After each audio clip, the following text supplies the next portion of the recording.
Good evening. The time is 6 p.m. on Tuesday, July 11th. I'd like to call the Safety Committee meeting to order at the Twinsburg Government Center. We'll call the roll. Mr. Deeds? Here. Mr. Bellin? He is absent this evening. And I am here, Mr. Barr. Also in attendance this evening, we have Mrs. Walker, Mr. Fury, Mrs. Labby, Mr. Post, Mayor Scafidi. Here. It does not appear that we have any audience participation this evening. Give it just a minute. And we don't. That moves us on to the Police Department, Fire Department joint discussion of safety and security for large events and Twins Days. Gentlemen, good evening. Good evening. Lieutenant Waltz. I'm going to touch on the police side of the parade for Twins Days and the Twins Days grounds. So on August 5th is the parade. Besides the officers that are in the parade and on the road itself, we have 8 officers slated to do various duties such as traffic control, bike patrol. We are going to have a drone in the air again for safety purposes. We're going to have, I don't know how many members of CERT, do we know yet? Several members of CERT assisting, filling in some of the smaller driveways, and then pairing up with officers at some of the major intersections. And then lastly, we are also going to have service. Is going to have 4 trucks blocking major entryways into the parade ground or parade area itself. They're going to be at 91 at Ravenna, Ravenna at Twin Hills, Ravenna at McTarian, and then Ravenna at Whitewood. They'll be accompanied by either an officer or a CERT member. So that kind of covers the parade itself. Moving on into the event, we're going to have 24/7 coverage with police officers. Overnight is always one officer. They break the shifts up all through the day, but during the daylight or daytime hours, usually 7 a.m. on Sunday or Saturday till 11 o'clock on Saturday evening, which is the fireworks. We're going to have at least 2, and then during the late hours on Friday, we'll have 3. In addition, we will also have, we don't know an exact number yet, 5 to 6 SWAT officers that'll be in regular blue uniforms, just as plus up of manpower, just because that's when the flux of people come in is for the fireworks. So, can I ask you a question about those extra people, those numbers that you just said, are those in addition to what we normally have, or just designated for that? The 5 or 6 are from surrounding agencies that are all part of the SWAT team. They do it a lot for bigger events. They'll bring officers over in regular blue uniforms, and they'll just be in addition to the regular police officers we have here. But even those, like when you said about 2 overnight, 1 overnight, is that additional, or is that just? It's additional. Is that additional? I was just curious. Beyond, yes, beyond the regular. Beyond patrol. The regular. Yes, their assignment is only up at the park. Gotcha. Okay. Sorry, I didn't understand So what you you're saying. still have 6 patrol, typically a normal shift 6? That's, yes, 4 to 6. So it'd be 6, and then plus the Right. this So additional. this, so Gotcha. 4 to Okay. 6, driving around, making sure everything's cool. Just Yeah, wanna make we'll sure. always have This is- we'll always have the regular patrol I'm not sure. numbers on the road at all times. Gotcha. I was just curious. Yep. And if I can, in our meeting with Andy Miller, we're going to be asking him to have somebody patrolling as well in their golf cart. We typically have a combined meeting with him prior to about the week before this happens, and that's going to be our request. It might have even. Did somebody tell you to ask him already? No. Seeing as you're on the committee, we are going to ask him that though to have For that meeting again. some of his staff. Yeah, Mayor, where is it? Andy Miller. Andy Miller. Is that him? They run the Field against Twins Days. And we're billing out Oh yeah, hours. yeah, for sure. Yes. That was my next question. Yes. I'm sorry, go ahead. Nope. Lieutenant. And I'm done there. If anybody has any questions on the police side of it up at the park or at the parade, so. Mr. Deeds? Nothing. Members of the council? Mayor? No, sir. I think we're pretty good. You guys have been doing this a while, so. Yeah. It's cut and paste now. Pretty routine. Absolutely. Thank you very much. Have we ever had an issue? Like a major issue? I'm sure there's small altercations here and there, but we haven't really had we any. get some squabblings between the family members but not usually too bad. Not usually too bad. Thanks. Don't jinx us. Pardon me? Don't jinx us. Thank you, Lieutenant Walsh. Squabbling's the male and female twins. So I'm going to discuss the fire department side of Twins Days and, by extension, all of our large scale events. Obviously, there's two parts of it: is the fire prevention and public safety, or life safety inspections. So inspecting the grounds, the tents. They have to be fireproof rated to make sure there's.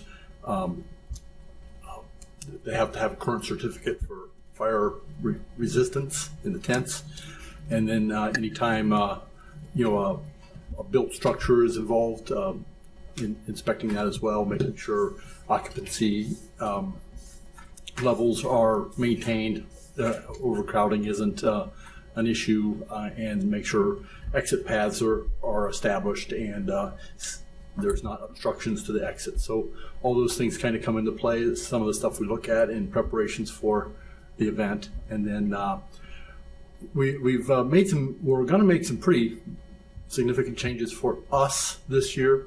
We've historically pre-placed equipment in the park near the fire hydrants to be prepared for fire. Because historically, when there was more crowds at the Twins Days events and the site itself was more congested, we were always concerned about being able to move equipment through the crowd if something were to happen. Since the grounds themselves have modernized, the setup of the park is spread out a little bit more and the crowds aren't as large. We're going to pivot to relying on our smaller grass fire unit to be able to move through the aisleways and the main what's the word I'm looking for, concourse or to for fire attack. So midway, there's the word I'm looking for. So we're going to you're welcome, experiment with that this year, see how that goes, and because one of the concerns with setting equipment out over the course of a weekend is just it being tampered with and messed with. Although we put it in boxes and seal it and everything, it just has the potential for issues to come up. So we're making that adjustment this year. And then through the course of the event is just maintaining a presence up there for fire and EMS response. And that just varies. The EMS response side of things just varies greatly from year to year. From bee stings to sprained ankles to heat exhaustion to people just not prepared to spend that much time out in the sun and walking around. We've had some bad experiences over the years with just the confluence of events. The parade on Saturday morning, high temperatures, hot, and then people proceeding up the midway into the park, starting to walk around, and then there's a blood donation unit up there. So they donate blood and they wonder why they're not feeling well by the time they step out. So, some of those things in the past have occurred. So we continue to assess those potentials and then just be prepared to respond into the park for EMS needs. We do have our ATV, our Kubota unit with a patient handling system in the back, so we can move through the crowd pretty quickly over all sorts of trains back there and move patients out to the pool house where we set up our main forward base of operations for the weekend and operate out of there.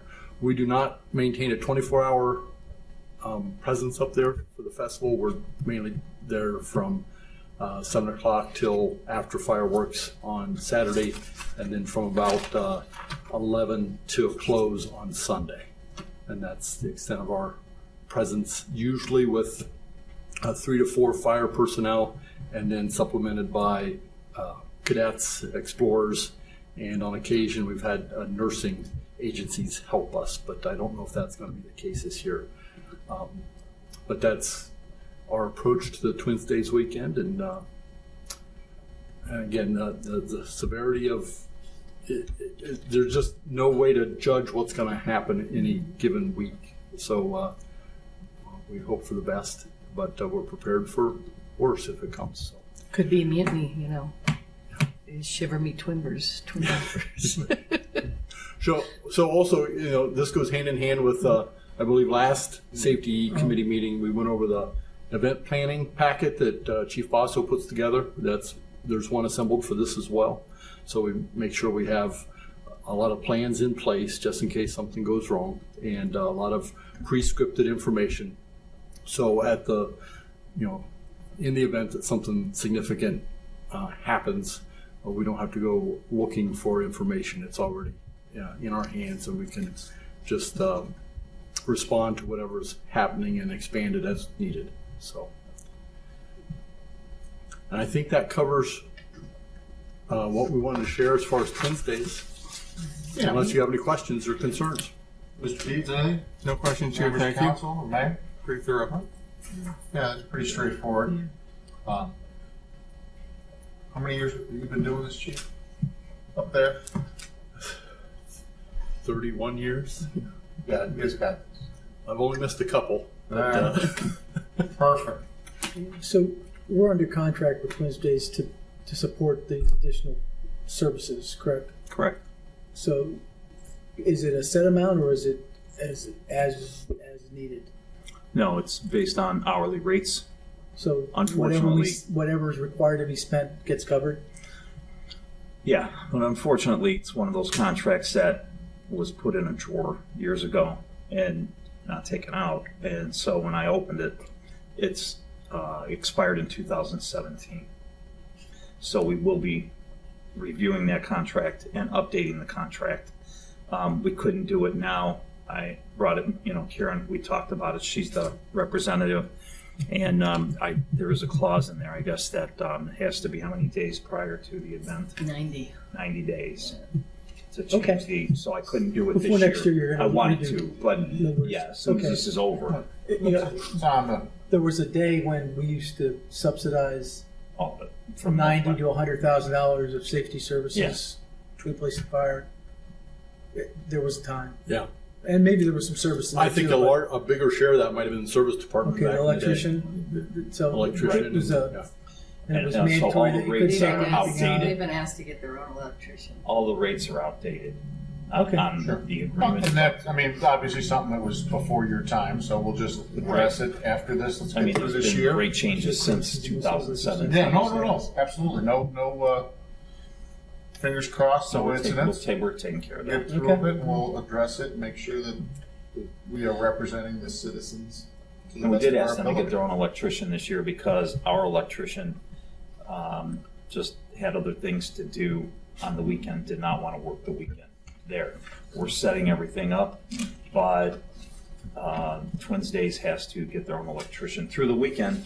Should anything go down or anything go off, they're responsible for bringing that power back up. They'll be working with our people on Friday to see where everything is at, and so on and so forth, so. okay. Sounds good to me.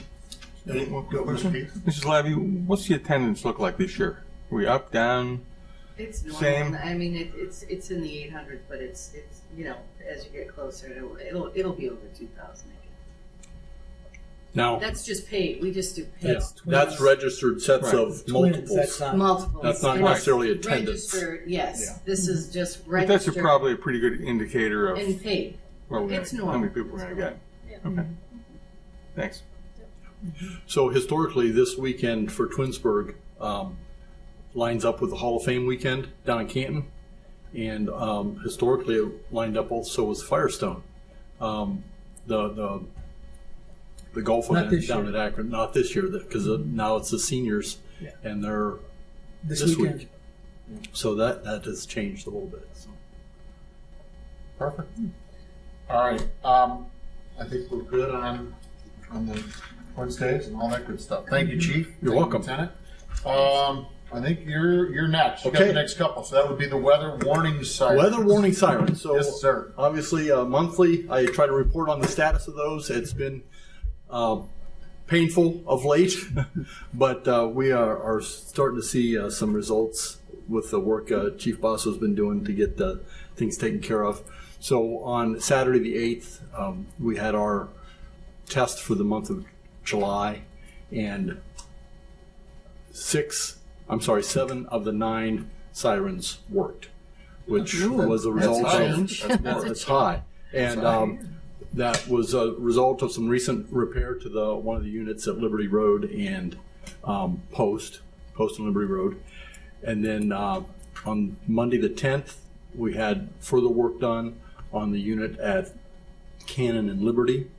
We were able to test that Monday, and that is now operational.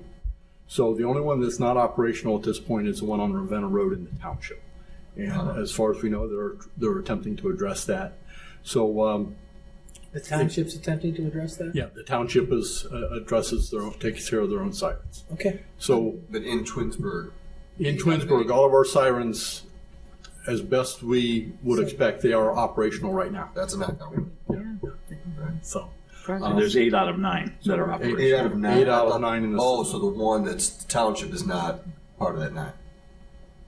yes. I thought that was number 9. There's I his thought the number. township one was number 9. There are 9 units total in the system. 2 of them are in the township. 7 are in the city. Oh, okay. All 7 in the city are currently operational, That right. and 1 of the 2 in the township. Gotcha. And who's responsible for the one in the township? The township They are. trustees take care of that. Okay. So So all the ones in the city are operational. all the ones in the city Nice are job. working. And so we anticipate that we're going to go ahead and ride them for a while yet. And we've talked about as they get to the point where it's not responsible or reasonable to continue to repair them, we will potentially shift to eliminating some, but trying to maintain the ones on probably on Liberty Road and near the golf course and the one here at the high school to take care of the outside venues that are heavily used. Ultimately, important thing to remember with the tornado sirens, their purpose is to remind people to go inside and listen to the weather radio or find out what's going on in the weather. So, and with the advent of the technology we have now, it's really a kind of an antiquated system. But for people that are outside, and maybe there are some people disciplined enough to silence their phones when they're out on the golf course. I don't know. But we thought it might be prudent to try to keep those active as long as possible. Those Amber alerts that they send out can almost scare you when they Yeah, when get your marijuana attention. stuff. Yeah. I can't imagine if you had something like that for this function. Yeah. Just think it'd be, I think that this is going to phase out. I wouldn't want to invest hundreds of thousands of dollars to replace it. Yeah. In my opinion, I think you're right. The technology is around to I think come up with other options. I mean, we're already going to send you a text, an email, a voicemail, and we can make your phone scream that there's a tornado coming. So Yeah. National Weather Service Yep. does this push alert. I mean, there's a whole lot of, you usually get multiple notices. And that's what you get first is the push alert from National Weather Service. And the way the pause system works is so if an event was happening in Twinsburg, anyone within a certain area around Twinsburg, whether they signed up for it or not, they get it automatically. So That's great. It's geolocated how those messages go out. So if you're not in town when the storm comes through, you won't get the alert unless you sign up for Twinsburg's notification system, and then you might get that as a secondary notification. And I mean, to Mr. Fury's point, I think, like you said, this is a technology that is on its way out. Short of some of our outdoor areas, maybe with not substantial cell coverage, the parks and things of that nature. I think there's always a good call to leave a few of those And there's- strategically placed sirens. Yeah, there still is the element of, a segment of our population that don't use cell phones much. And if they do have a cell phone, it's not a smartphone, so it's limited in its capabilities. So I think eventually we'll have fewer of that population to be concerned with. It's just a matter of time. I think eventually its obsolescence will be evident, so it will take care of itself.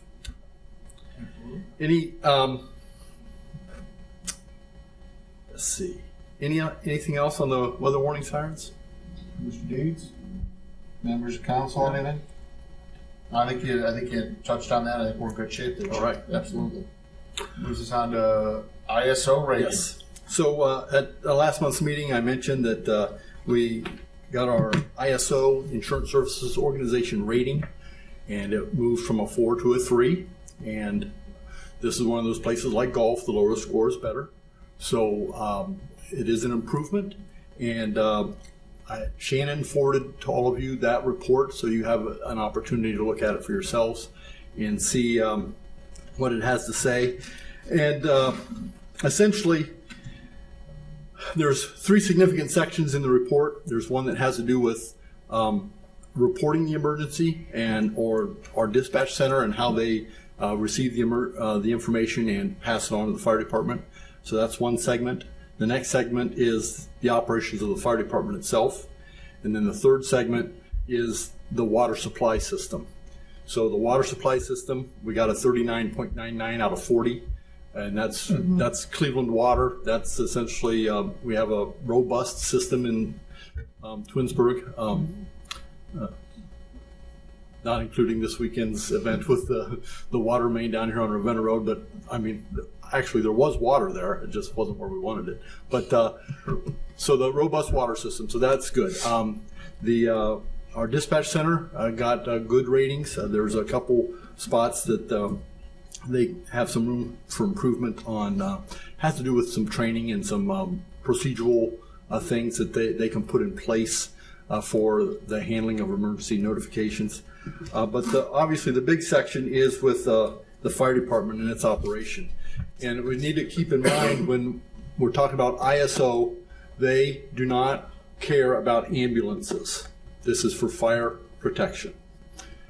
And with that in mind, a lot of our staffing ultimately is because of EMS. That's why we have all the full-time personnel. That's why we have the staff we do and the equipment, a lot of the equipment we have, because we're running a lot of EMS. That's the lion's share of our work. But we still have the responsibility for fire response. And so there's the report itself breaks it out into a number of different sections, and there's three sections that we could ultimately have some pretty significant. There's significant room for improvement. One is for the deployment of resources, and this ultimately has to do with the placement of our firefighting apparatus and how it's dispersed throughout the community. And when you look at how ours is dispersed, it's kind of lopsided to the north, with Station 1 being centrally located and Station 2 being in the north. So as a result, the 1.5 mile radius for an engine company and the 2.5 mile radius for a ladder company really takes a beating when you move to the south and look at that area in the south. So the only way to address that is with the redistribution of apparatus. And the other part is with personnel. Obviously, the more personnel you have, the better you can score. And it's not just a matter of having them, but having them available for fire response. And again, our personnel are frequently occupied with EMS response. So as a result, that impacts what we can respond for fire purposes. Obviously, we don't have a lot of large fire events here in Twinsburg. We do have a number of small events on a fairly regular basis, room and contents, mulch fires, grass fires, real small stuff. But obviously the potential exists for something bigger, and ultimately that's what the Insurance Services Organization is looking out for. And So the two places where we can do the most, or the three places we can do the most, is distribution of equipment, additional personnel, and then the third place is training, specifically training on active firefighting. And to do that, we either need a facility of our own where we can do live fire training, or we have to get people to those locations. In our proximity, we have Tri-C has a burn building, and Canton Township, Stark, affiliated with Stark Technical College, I think. Is that correct? Oh, Acronym and Stark Tech. So ultimately, in utilizing those, it requires people to be away from, out of town and travel time. So, there's, to get more live fire training for our personnel, there's expense involved. So, but those are the three places where we can do the most to impact the ISO rating in the future. So the current number that for our scoring came in at 72.01 out of a scale of 105. So that gives us an ISO rating of 3. To get to a 2, we have to get up to 80 on the rating scale. And just for reference purposes, previously we were rated at a 66.2. So incremental improvement, but those, just want to bring to your attention the details of the report, and if you have time to review it and you have any specific questions, feel free at any time to give me a call, and I'll be happy to answer your questions. Perfect. Question, yes. Any idea what our savings is on the insurance when we went from a 4 to a 3? Yeah. See, that's the piece, I guess, that's always dangled out there like a carrot, but it's hard to quantify because ultimately it's individual insured individuals and how much they save, and I don't know how we would ever be able to quantify that exactly. But between individual homeowners and all the different businesses, I've not seen where anyone's able to really pull that number together and give you a good idea of what the savings is. And ultimately, again, the savings is to the property owners, not necessarily to the government that supplies the fire service. But you'd like to think they'd be appreciative of that and support our efforts to fund the fire service. So are residents able then, I don't know what the various insurance companies may do, but now, when did we go from the 4 to the 3? It won't actually happen. This this rating will be official September 1st. Okay, so let's say September 2nd gets here, right? I'm sure all the insurance companies aren't just going to say, "Oh, look, the fire rating in Twinsburg went down. Yeah. Let's give everyone a discount." No. Do we This is absolutely a people case have to of contact their buyer insurance beware. companies? Call your insurance company. Call your insurance company and ask. Okay, That's the only way you can be sure. right. Yeah, that makes sense. Yeah. Okay. Thank you. All right. Anything else? Nope. Anyone on council? Anything on ISO ratings? No, thank you. Mayor, is there something you'd like to add? No, I don't. Thanks. All right, Chief, anything else on that, or we're? Nope, that's it for ISO. Perfect. Let's move along to the township fire contract. All right. We met with Township a couple of weeks ago, 2 weeks ago. and we had our first discussion with them.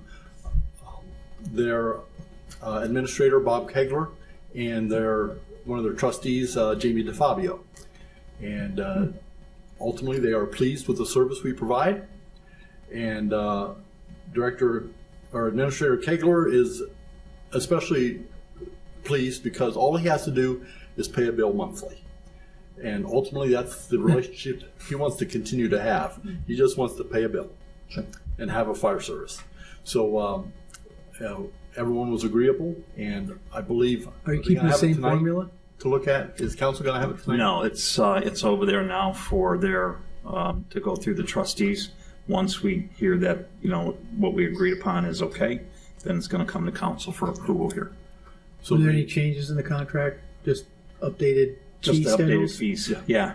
although there were other discussions there, Yes. which they brought up, and Yes. it lends to the ISO conversation about distribution of apparatus, and they seem like they're very anxious to possibly build a station on the south end of town, and we would man that for them. So Seems like it could be a very beneficial it could be conversation to very, continue. very beneficial. I mean, this was just, it was just a spent a preliminary couple- discussion. There's nothing nothing. About 10 years ago, before we did this, we spent almost a year negotiating that third station. Yeah, well, we had that property on Highland too Yeah. that we were going So- to do in '91. It- But so that that was positive, and again, they brought that up. So there'll be more discussions on that too in the future. So, just for reference purposes, this year they're paying about $720,000 for the year. And then starting in '24, they would continue to do 3% increases each year. And so by the end of '26, they'll be paying in the neighborhood of $787,000 for the contract. There's a component of capital improvement in that as well, isn't there? Yeah, what they're ultimately their call volume represents roughly about 10% of our total call volume for the city, Okay. and their contribution at that right now at $720,000 represents about 10% of our all-in. Capital and Yeah. okay. Although our capital is kind of up and has historically been up and down, but yeah, that's if you include the capital, I feel comfortable that they're making a reasonable coverage of their share of the expenses. Thank you. Appreciate it. Anything additional you want to add on that book? No, we just we've always, again, for the fire department, we've always served the township. Sure. It's always been the total community, and that's always our perspective. We serve everybody. So we're glad that they're happy with our service, and we look forward to continuing that relationship and doing what we can to improve it within reason. And actually, part of that, and even to the ISO point a little bit, we are anticipating adding a second person in the Fire Prevention Bureau. So we'll be able to do more fire inspections and more fire safety education. So we're just, right now, just like everyone else, we're looking for the right people. Sure. So we hope to have that position filled, and that will also help us provide the service that we're committed to for the township. What's the total number of part-time people that are available to you now? Right now we have, Are you in the teens? yeah, Yes. 13, I think, is our part-time roster. It's up and down Okay. as we're taking people off to go to full-time and adding new people. I think we're at 13 or 14, including our cadets. Okay. That's about double you had 2 years ago. Yeah, and that's really been the battle. As ultimately, back in 2008, we were at a level of almost 24 part-timers that were really a significant part of supplementing our staffing. 365 days a year. Sure. And in that time, Mayor Prokop at the time, with the announcement of the closing of the Chrysler plant, chose to reduce expenses by eliminating part-time. And it's since we've tried to reestablish it, it's just been a battle to build back up, as you're all aware, that just the stresses on the job market out there right now. It's really difficult, and the fire service hiring is very competitive right now. Law enforcement as well. Yeah. Very competitive field. So Absolutely. we keep pushing that rock up the hill, and hopefully we'll get success one of these days and get up to where we want to be. Thank you. Thank you, Chief. Anyone have anything else on the fire contract? Any questions for the Chief? All right. Chief, thanks so much. I appreciate it. You're welcome. Thanks, Chief. All right, that moves us on to unfinished business, new business, and miscellaneous. Mr. Deeds, do you have anything this evening? I have nothing to add, thank All you. right. The only thing I have to add was, as a housekeeping item, we did not approve the minutes at the beginning of the meeting for the last safety committee, which was May 9th. So at this time, I'd like to make a motion to approve the minutes. Second? Mr. Deeds, second. All in favor? Aye. Motion passes 2-0. Council, does anyone have any unfinished business, new business, or miscellaneous they'd like to add to our safety committee this evening? May I ask, has there been any additional investigation or conclusions on lowering the speed limit or challenges with the accidents on the east side of Glenwood by Timothy? Was any, there were some discussions before. Is that resolved? Is anything going to change, or we're just going to keep an eye on it? There's been no change there. Last the chief and I talked, we're still keeping an eye on it. Okay. And, he brought his investigation to council, Mhm. and so they're continuing to monitor that area. Thank you. Anyone have anything else? All right, Mr. Bellin, who is actually the chair of safety this evening, is out of town. So at this time, I'd like to make a motion to excuse Mr. Bellin from safety. May I have a second? Second? Mr. Deeds seconds. All in favor? Aye. Motion passes 2-0. Mr. Bellin, you are excused. The next meeting date of the safety committee is November 14th, 2023 at 6 p.m. And if there's nothing further, we can adjourn the safety committee meeting at 6:36 p.m. Start caucus here at 7. Thank you all.